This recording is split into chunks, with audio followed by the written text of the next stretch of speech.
Hi hello ನಮಸ್ತೆ ಎಲ್ಲರಿಗೂ daily astrology ಚಾನಲ್ಗೆ ಸ್ವಾಗತ ಸುಸ್ವಾಗತ. ಸ್ನೇಹಿತರೆ, ಎಲ್ಲರೂ ಹೇಗಿದ್ದೀರಾ? ಎಲ್ಲರೂ ಚೆನ್ನಾಗಿದ್ದೀರಾ ಅಂದ್ಕೊಂಡಿದ್ದೀನಿ. ನಾನು ಕೂಡ ತುಂಬಾ ಚೆನ್ನಾಗಿದ್ದೀನಿ.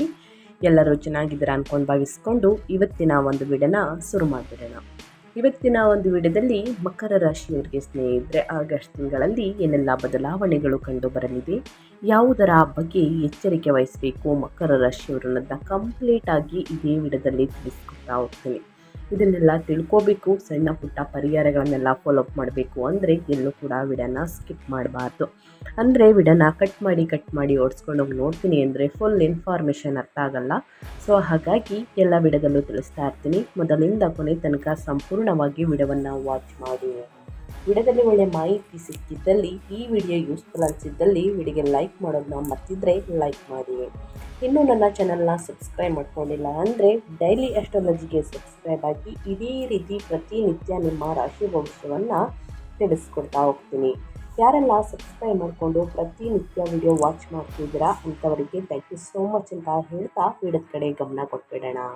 ಹೌದು, ಮಕರ ರಾಶಿಯವರಿಗೆ ಈ ತಿಂಗಳಲ್ಲಿ ಸ್ನೇಹಿತರೆ ಗ್ರಹಗಳ ಸಂಚಾರ ಮತ್ತು ಗ್ರಹಗಳ ಪ್ರಭಾವ, ಅದರಿಂದ ಏನೆಲ್ಲ ಬದಲಾವಣೆಯನ್ನು ನೋಡಲಿದ್ದೀರಿ, ಅದು ನಿಮ್ಮ ವ್ಯಾಪಾರ ವ್ಯವಹಾರದಲ್ಲಿ, ಕುಟುಂಬದಲ್ಲಿ, ಉದ್ಯೋಗದಲ್ಲಿ, ನಿಮ್ಮ ಹೆಲ್ತ್ ಬಗ್ಗೆ ಏನೆಲ್ಲ ಬದಲಾವಣೆಗಳು ಕಂಡು ಬರಲಿವೆ, ಯಾವುದರ ಬಗ್ಗೆ ಮುನ್ನೆಚ್ಚರಿಕೆಗಳನ್ನು ತೆಗೆದುಕೊಳ್ಬೇಕು ಮಕರ ರಾಶಿಯ ವ್ಯಕ್ತಿಗಳು ಅನ್ನೋದನ್ನ ಕಂಪ್ಲೀಟ್ ಆಗಿ ಇದೇ ವಿಡಿಯೋದಲ್ಲಿ ತಿಳಿಸ್ಕೊಡ್ತಾ ಹೋಗ್ತೀನಿ.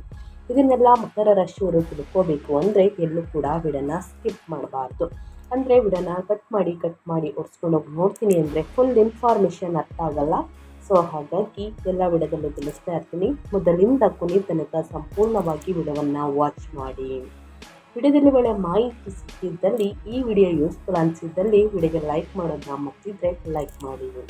ಇನ್ನೂ ನನ್ನ ಚಾನಲ್ನ ಸಬ್ಸ್ಕ್ರೈಬ್ ಮಾಡ್ಕೊಂಡಿಲ್ಲ ಅಂದರೆ ದಯವಿಟ್ಟು ಡೈಲಿ ಆಸ್ಟ್ರಾಲಜಿಗೆ ಸಬ್ಸ್ಕ್ರೈಬ್ ಆಗಿ ಇದೇ ರೀತಿ ಪ್ರತಿನಿತ್ಯ ನಿಮ್ಮ ರಾಶಿ ಭವಿಷ್ಯವನ್ನು ತಿಳಿಸ್ಕೊಡ್ತಾ ಹೋಗ್ತೀನಿ ಸ್ನೇಹಿತರೆ. ಒಳ್ಳೆ ಮಾಹಿತಿ ಸಿಗಲಿದೆ. ಓಕೆ, ತಡ ಮಾಡೋದು ಬೇಡ, ವಿಡಿಯೋದ ಕಡೆ ಗಮನ ಕೊಟ್ಬಿಡೋಣ. ಮೊದಲನೇದಾಗಿ ನಿಮ್ಮ ವೃತ್ತಿ ಜೀವನದ ಬಗ್ಗೆ ತಿಳಿಸ್ಕೊಡ್ತಾ ಹೋಗ್ತೀನಿ. ಮಕರ ರಾಶಿಗೆ ಸೇರಿದ ಜನರಿಗೆ ನಿಮ್ಮ ವೃತ್ತಿ ಜೀವನದಲ್ಲಿ ಆಗಸ್ಟ್ ತಿಂಗಳಲ್ಲಿ ಏನೆಲ್ಲ ಬದಲಾವಣೆಗಳು ಕಂಡು ಬರಲಿದೆ, ಯಾವುದರ ಬಗ್ಗೆ ಎಚ್ಚರಿಕೆ ವಹಿಸಬೇಕು ಅಂದರೆ ಮಕರ ರಾಶಿಯ ವ್ಯಕ್ತಿಗಳಿಗೆ ಈ ತಿಂಗಳಲ್ಲಿ ವೃತ್ತಿ ಜೀವನಕ್ಕೆ ಸಂಬಂಧಿಸಿದಂತೆ ಸ್ಥಾನ ಬದಲಾವಣೆಯನ್ನು ಹೊಂದುವಂತಹ ಸಾಧ್ಯತೆ ಹೆಚ್ಚಾಗಿರುವುದು, ಅಂದರೆ ಸ್ಥಳ ಬದಲಾವಣೆ ಆಗಲಿದೆ ಸ್ನೇಹಿತರೆ. ಇನ್ನು ಈ ಅವಧಿಯಲ್ಲಿ ಹಿರಿಯ ಅಧಿಕಾರಿಗಳೊಂದಿಗೆ ಯಾವುದಾದರೂ ವಿಚಾರಕ್ಕೆ ಮನಸ್ತಾಪ ಉಂಟಾಗಬಹುದು. ಹಾಗಾಗಿ ಧೈರ್ಯದಿಂದ ಇರುವುದು ಕೂಡ ಉತ್ತಮ. ಇನ್ನು ಹೊಸದಾಗಿ ವ್ಯಾಪಾರಕ್ಕೆ ಸಂಬಂಧಿಸಿದಂತೆ ಪಾಲುದಾರಿಕೆಯಲ್ಲಿ ವ್ಯವಹಾರವನ್ನು ಮಾಡುವ ಸಂದರ್ಭದಲ್ಲಿ ಬಹಳಷ್ಟು ಎಚ್ಚರಿಕೆಯಿಂದ ಇರುವುದು ಅಗತ್ಯ.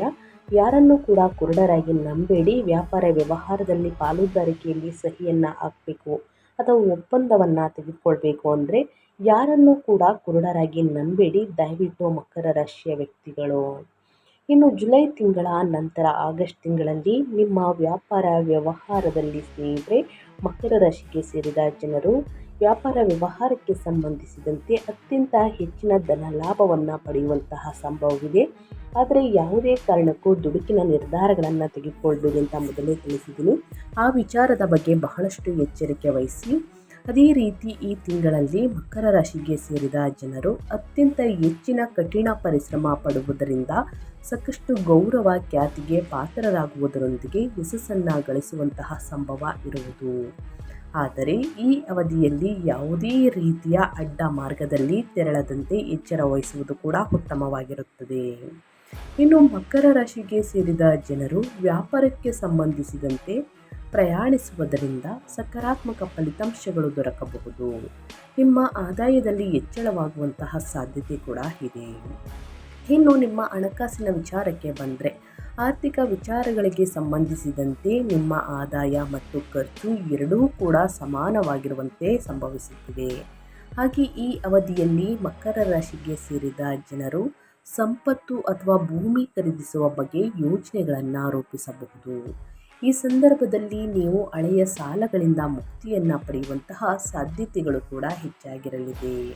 ಹಾಗೆ ಈ ಸಂದರ್ಭದಲ್ಲಿ ಮಕರ ರಾಶಿಗೆ ಸೇರಿದ ಜನರು ಅನಾವಶ್ಯಕ ಖರ್ಚುಗಳನ್ನು ದೂರವಿರಿಸುವುದು ಉತ್ತಮ. ಆರ್ಥಿಕ ವಿಚಾರಕ್ಕೆ ಸಂಬಂಧಿಸಿದಂತೆ ಮೊದಲಿಗಿಂತ ಈ ಸಮಯ ಉತ್ತಮವಾಗಿರುತ್ತದೆ. ಈ ಸಂದರ್ಭದಲ್ಲಿ ನಿಮ್ಮ ಆದಾಯವನ್ನು ಹೆಚ್ಚಿಸಲು ಉತ್ತಮ ಮಾರ್ಗಗಳು ಕೂಡ ಗೋಚರಿಸುವುದು. ವಿಶೇಷವಾಗಿ ಆಗಸ್ಟ್ ತಿಂಗಳಲ್ಲಿ ಲಕ್ಷ್ಮೀ ದೇವಿಯ ಕೃಪಾ ಕಟಾಕ್ಷ ಮತ್ತು ಗ್ರಹಗಳ ಸಂಚಾರದಿಂದ ಹೆಚ್ಚಿನ ಧನ ಲಾಭವನ್ನು ಹೊಂದುವಂತಹ ಯೋಗ ದೊರಕಬಹುದು. ಇನ್ನು ಆಸ್ತಿಯನ್ನು ಖರೀದಿ ಮಾಡುವಂತಹ ಯೋಗ ಕೂಡ ಇದೆ ಸ್ನೇಹಿತರೆ. ಸೊ ಮೊದಲೇ ಹೇಳಿರುವ ಹಾಗೆ ಅನಗತ್ಯ ಖರ್ಚುಗಳನ್ನು ಮಾಡಬೇಡಿ. ಇನ್ನು ಅದೇ ರೀತಿ ನಿಮಗೆ ನಿಮ್ಮ ಆರೋಗ್ಯದಲ್ಲಿ ಏನೆಲ್ಲ ಚೇಂಜಸ್ ಕಂಡು ಬರಲಿದೆ, ಯಾವುದರ ಬಗ್ಗೆ ಎಚ್ಚರಿಕೆ ವಹಿಸಬೇಕು ಅಂದರೆ, ಮಕರ ರಾಶಿಗೆ ಸೇರಿದ ಜನರು ಶನಿಯ ಪ್ರಭಾವದಿಂದಾಗಿ ಈ ತಿಂಗಳಿಂದ ಕಾಲು, ಮೂಳೆ ಇತ್ಯಾದಿಗಳಿಗೆ ನೋವಿನ ಅನುಭವಗಳನ್ನು ಹೊಂದಬೇಕಾಗಿ ಬರಬಹುದು. ಯಾಕಂದರೆ ಶನಿ ಹಿಮ್ಮುಖ ಸಂಚಾರವನ್ನು ಮಾಡುವ ಕಾರಣ ಸ್ನೇಹಿತರೆ. ನಿಮ್ಮ ಆರೋಗ್ಯದ ಬಗ್ಗೆ ಈ ಅವಧಿಯಲ್ಲಿ ಹೆಚ್ಚಿನ ಕಾಳಜಿ ವಹಿಸುವುದರೊಂದಿಗೆ ಪ್ರಾಣಾಯಾಮವನ್ನು ಮಾಡಿ, ಸಣ್ಣ ಪುಟ್ಟ ಯೋಗವನ್ನು ಮಾಡಿ ಇತ್ಯಾದಿಗಳು ಅಂತಂದರೆ ಎಕ್ಸಸೈಸನ್ನು ಮಾಡುವುದು, ವಾಕಿಂಗನ್ನು ಮಾಡುವುದು, ಈ ಅಭ್ಯಾಸವನ್ನು ಮಾಡುವುದರಿಂದ ಮಾನಸಿಕ ಒತ್ತಡಗಳು ಕಡಿಮೆ ಮಾಡಲು ಸಹಾಯವಾಗಬಹುದು.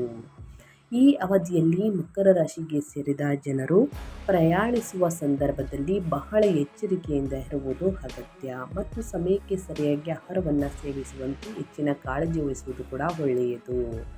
ಒಟ್ಟಾರೆಯಾಗಿ ಹೇಳಬೇಕು ಅಂದರೆ ನಿಮ್ಮ ಹೆಲ್ತ್ ಕಡೆ ಅತಿಯಾಗಿ ಗಮನವನ್ನು ಕೊಡಬೇಕಾಗುತ್ತದೆ. ಒತ್ತಡವನ್ನು ಕಡಿಮೆ ಮಾಡಿ ವಿಶ್ರಾಂತಿಯನ್ನು ತೆಗೆದುಕೊಳ್ಳುವುದು ಬಹಳ ಮುಖ್ಯ ಅಂತ ಹೇಳ್ತಾ, ಇನ್ನು ಅದೇ ರೀತಿ ನಿಮ್ಮ ವೈವಾಹಿಕ ಜೀವನ, ಕುಟುಂಬ ಜೀವನ, ಪ್ರೇಮ ಜೀವನದ ಬಗ್ಗೆ ಹೇಳೋದಾದರೆ, ಮಕರ ರಾಶಿಗೆ ಸೇರಿದ ಜನರು ತಮ್ಮ ಮನೆಯಲ್ಲಿ ಹೆಚ್ಚಿನ ಜವಾಬ್ದಾರಿಗಳನ್ನು ಪಡೆಯಬಹುದು.